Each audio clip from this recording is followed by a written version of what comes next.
depuis l'arrivée du nouveau coach, c'est une équipe qui a repris des couleurs, c'est une équipe qui a un autre comportement. Alors, je ne sais pas comment ça se passait avant, mais ce qu'on voit aujourd'hui, c'est une équipe qui est beaucoup plus valeureuse, voilà ce que je peux dire, généreuse. Donc,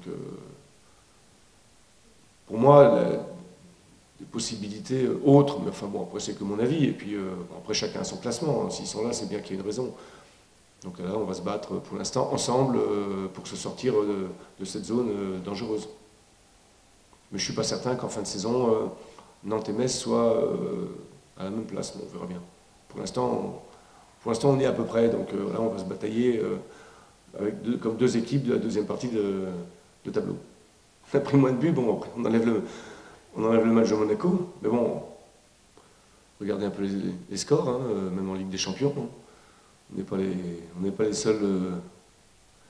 Voilà, il y a des gros scores quand même. Bon, nous tape dessus parce qu'on prend 5 buts à Monaco. C'est vrai qu'on est mal rentré dans le match, mais c'est quand même une équipe qui a battu Nice 15 jours avant, 3-0.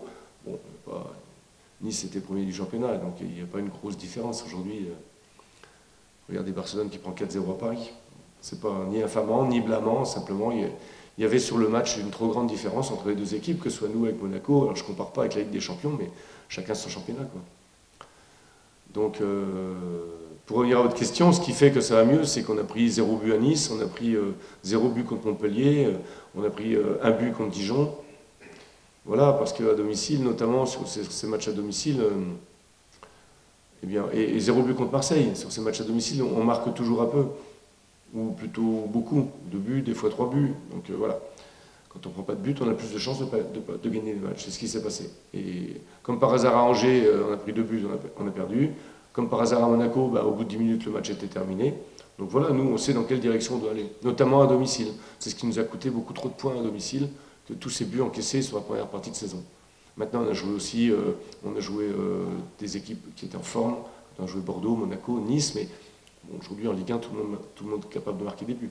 Il faut reconnaître que sur nos dernières prestations, notamment à domicile, on prend moins de buts. Parce qu'on a pris 1 but en 3 matchs à domicile, donc partant de là, on peut commencer à espérer vaincre. L'objectif en début de saison sur les matchs à domicile, c'est d'être performant. Voilà. On a 19 matchs à jouer, écoutez, vous en gagnez ne serait-ce qu'une grosse moitié, c'est-à-dire 9 ou 10, vous êtes quasiment sûr de vous maintenir. Donc le maintien, il se joue beaucoup à domicile pour des équipes comme nous. On n'a pas été performant sur la phase aller, on n'est plus performant sur la phase retour. Il faut qu'on sache aussi pourquoi, ce que je viens en gros de vous expliquer vite fait. Mais plus qu'un objectif, c'est quelque chose qui doit nous guider. C'est un guide. Voilà. Aujourd'hui, de nous laisser sur cette voie, sur ce chemin, cette route qu'on s'est tracée depuis le début de l'année 2017 à domicile. On a joué Montpellier, c'est pas facile, on voit que c'est une équipe qui est en forme aujourd'hui. On a joué Marseille, c'est pas facile. On a joué Dijon, c'était pas facile. De toute façon, il n'y a rien qui est facile. Contre Nantes, ça sera difficile.